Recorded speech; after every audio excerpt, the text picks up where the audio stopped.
Hello and welcome back to Born to Rant. I'm Brandon, and this week we are diving deep into a movie that can really only be described as awesome nonsense. A movie that's secretly like 60% a music video, and the movie that had every single 90s kid ever yelling, that's right, today we are diving deep into 1995's Mortal Kombat, starring Linden Ashby, Cary-Hiroyuki Tagawa, Shou, Bridgette Wilson, Talisa Soto, and Christopher Lambert, and directed by the king of schlock, Paul W.S. Anderson himself. We'll take a look at the movie's video game origins, production, box office success, everything that makes the movie a 90s classic, and its legacy over 30 years later.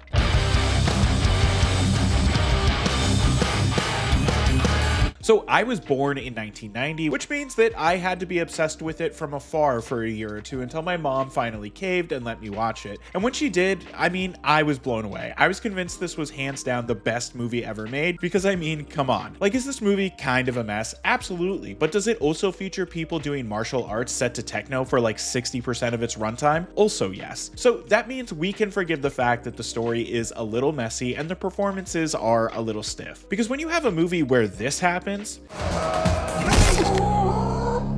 it's pretty obvious that this movie is not striving to be a prestige property. It's trying to be an over-the-top action movie that kids would become obsessed with, and that is exactly what happened. Now, there might be a few of you watching this who watched my getting into video games in my 30s video that I did about a year ago, but if you haven't, what it really boils down to is that I just wasn't really a video game kid growing up, and I definitely was not a fighting game kid. I was just too much of a button masher and didn't really understand combos, so my relationship with Mortal Kombat is related entirely to this movie and its sequel, which, as we all know, is a giant disaster, but it's still got some cool stuff. Also, let's not gloss over the fact that this movie looks incredible. Dated CGI aside, some of the shots in this movie are just absolutely stunning. But before I get too deep into why Mortal Kombat is great and John Leonetti's cinematography, let's head back to the early 90s and learn about where this movie came from. And it all begins in the year 1992 with the release of the arcade game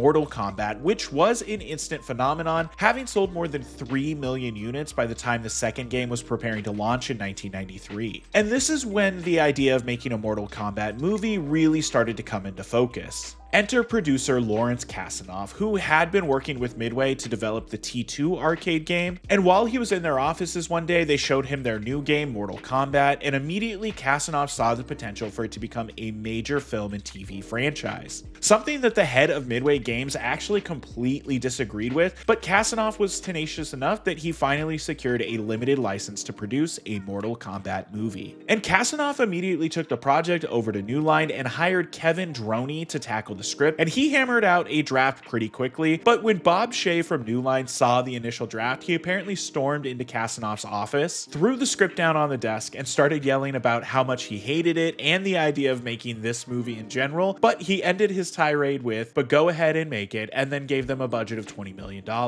Enter director Paul W.S. Anderson, who was fresh off of his first film Shopping, which wasn't a big hit, but was an indie darling. And in the early 90s, the indie director really was king, and that was enough to get Anderson the job. Well, that, and he was a huge Mortal Kombat fan, having become, as he describes it, addicted to the game, playing it in arcades in between meetings while he was working on Shopping. As for the casting process, there are a couple of stories I want to cover. The first is that Shou had to audition 7 different times to completely different teams to get this role. And the other is that even though she auditioned multiple times, Bridgette Wilson did not initially end up getting the role of Sonya Blade. It initially went to Cameron Diaz after the team was shown dailies from The Mask. However, just a few days before filming was set to begin, Diaz actually broke her wrist and was completely unable to do the martial arts stunt work required for the role. So the crew called up Wilson, who was quite literally on her second to last day of filming Billy Madison, and asked if she'd be willing to fly out to shoot Mortal Kombat the day after wrapping, which she enthusiastically agreed to. And just shout out to Wilson because she had zero time to prepare for the physicality of this role, yet refused to use a stunt double for any of her fighting scenes. Also, Cary Cary-Hiroyuki Tagawa was able to secure the role of Shang Tsung after showing up to his audition in full costume and standing on a chair to deliver his lines, showing that he really understood what made the character so menacing and frightening. And in August of 1994, Mortal Kombat went into production with a budget of $20 million,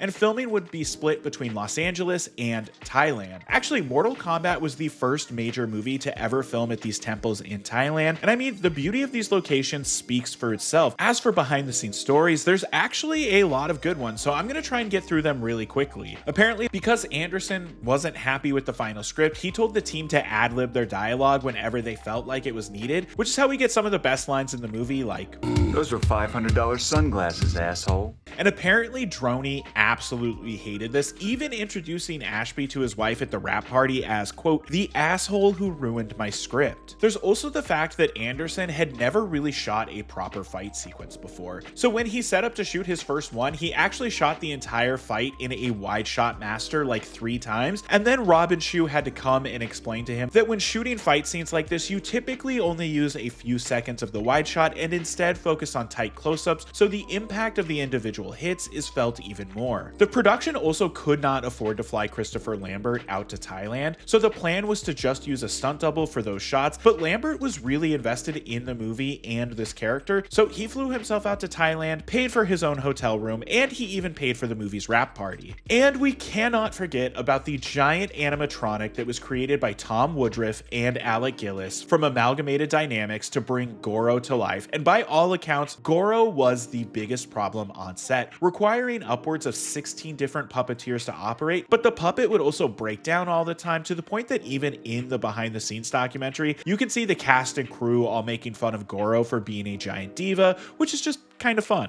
Honestly, it sounds like the shooting of Mortal Kombat was grueling but fun, and Anderson really lucked out that he landed himself such an understanding and kind cast. Like, he's even said he pretty much faked his way through this movie, especially when it came to the fight sequences and the CGI. And in December of 1994, Mortal Kombat would wrap production and head into a somewhat lengthy post-production process that did include some big reshoots and a slight delay in release. However, the delay was due to the fact that the test audiences who saw the first cut of Mortal Kombat absolutely loved it, but they demanded even more action and more fight sequences specifically. So the team went back and greatly extended the Johnny Cage Scorpion fight, which was originally just set to end with this kick in the forest. The other fight that was added was Liu Kang's fight with the humanoid version of Reptile, which does fully rock, and in retrospect, you can kind of tell it was a last-minute addition. And the final behind-the-scenes story I want to touch on has to do with the soundtrack, because not one, but 2 different record labels turned down releasing this soundtrack because they had absolutely no faith in electronic dance music. And yet, when the Mortal Kombat soundtrack was released, it became the first platinum-selling EDM record in history. And I mean, this soundtrack and the score by George S. Clinton just both absolutely slap. Clinton has said his goal with the soundtrack was to create what he called Techno Taiko Orko, which was his way of smashing together techno, traditional Asian instruments, and orchestral sound. And the soundtrack has some killer artists on it as well, like Typo Negative, Napalm Death, and of course, The Immortals. So finally, on August 18th, 1995, Mortal Kombat was released into theaters, and on its opening weekend, it would place first at the box office and would make $23.3 million against its $20 million budget. And Mortal Kombat would stay in that top spot for 3 weeks total before earning a worldwide total of $122.1 million. And before we go any further, I just wanted to jump in and ask for you to like or subscribe if you're enjoying this video so far. Born to Rant is a completely independent channel, and I use absolutely no AI in the making of my videos. And if that means anything to you at all, your support would mean the world. Now, with all of that out of the way, let's throw on some techno and dive deep into the world of Mortal Kombat and everything that makes it still worth watching over 30 years later. Thank God I didn't ask him to park the car. Now, if we're talking about what makes Mortal Kombat still worth watching, I think it boils down to a few things: the cinematography, the fight scenes, and the quips. Get down here! And let's start with John Leonetti's cinematography. And look, some of the shots in this movie do look kind of silly, especially with the now outdated CGI of the time, but also this movie looks incredible for the most part. Leonetti focused on using high contrast lighting, and the sets being dark and dreary for the most part really helped with this. And here's just a couple of moments where the cinematography really stood out to me. I think the introduction to Liu Kang with him bathed in this green light is just excellent and looks so cool. Literally everything shot in Thailand on location is beautiful and looks absolutely amazing. But my favorite shots all come a little later in the movie once Goro has entered the competition. I just love how orange and hazy the cinematography gets here. Isn't it crazy that even schlocky action movies like Mortal Kombat used to have rich cinematography like this? Now, one thing I really love about this movie is the way it's paced. We get quick introduction to our three mortal leads. Liu is upset about the death of his brother, Sonya is upset about the death of her partner, and Johnny is upset that people think he uses a stunt double. And shout out to the Johnny Cage introduction. This scene is so silly and fun. This is where you fall down.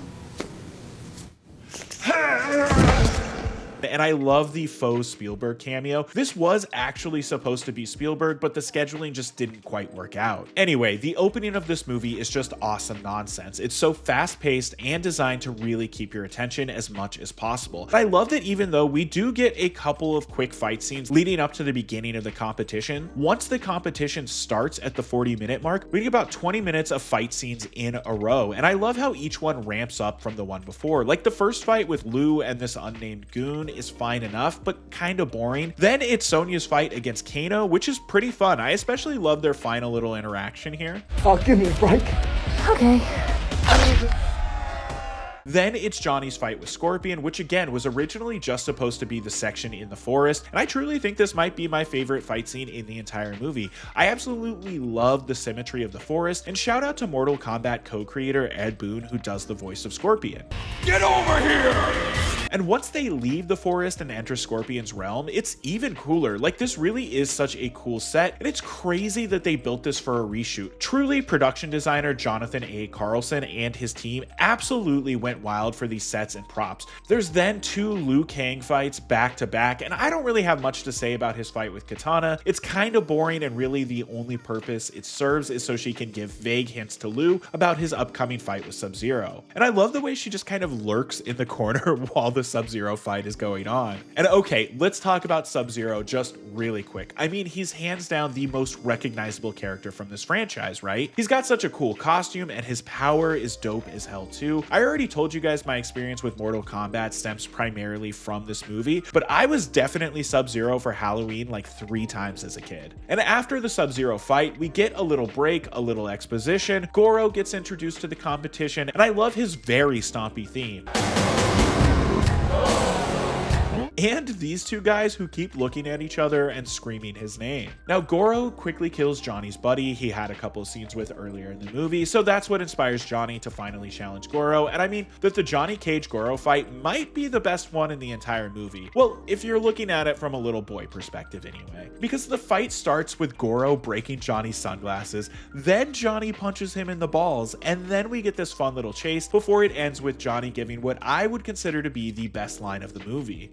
Those were $500 sunglasses, asshole. But I think the middle section with all of the fights is hands down the best part of the movie. It's exactly what a Mortal Kombat movie should be: big, loud, stupid, and most importantly, violent. And with the way these fights are choreographed and set to music, they really do almost come across as mini music videos in a lot of ways. But after the death of Goro, Shang Tsung kidnaps Sonya and takes her to Outworld for the final fight, and of course Liu and Johnny follow. And we do also get the sick fight between Liu and Reptile, and the finale of this movie is so ridiculous. First of all, how did these dummies manage to sneak in here, and where the hell did they get those robes? We get one final battle between Liu and Shang Tsung. Flawless victory. And the movie ends with our team returning to Earth feeling victorious, only for the Emperor and his goons to show up and start more trouble. But that's a story for a different video. So over 30 years later, what is the legacy of Mortal Kombat? Well, I think it's one of those movies that all 90s kids, and I'm sure to some degree 80s kids, just absolutely loved. This movie would play on TNT all the time in the 90s and 2000s, and I think there are a lot of people around my age who grew up obsessed with this movie. 2 years later, we would get a sequel called Mortal Kombat Annihilation, but most of the cast and crew would not return, really just Shou and Talisa Soto. Everyone else would opt out primarily because of how terrible the script for Annihilation was, Paul Anderson also did not return for Annihilation, instead opting to make an ambitious sci-fi horror movie in Event Horizon, which is a movie that I absolutely love and did a video on last year. Go check that out if you haven't. In 2010, we would get an excellent short film titled Mortal Kombat Rebirth, which would lead into a web series called Mortal Kombat Legacy, which I watched some of, but it never really captured me the way that Rebirth did. And finally, in 2021, we would get a new Mortal Kombat movie, and it's pretty solid. I mean, I only watched it once right when it came out, and I remember having a really good time with it. And now we've got a sequel coming out later this year that looks awesome as well. But let me know what you think. Do you think Mortal Kombat is a stone cold classic? Does Annihilation get too much hate? What are you hoping to see in Mortal Kombat 2 later this year? If you've made it this far into the video, thank you for watching, and as always, a very special thank you to my supporters on Patreon. Truly, I could not do this without all of your help. If you're interested in joining the Patreon, there's a link in the description below where you can learn more. Please don't forget to like and subscribe if you've made it all the way to the end of the video. It really helps small independent channels like myself out, and that's gonna do it for Born to Rant this week. Okay, thank you. Bye bye.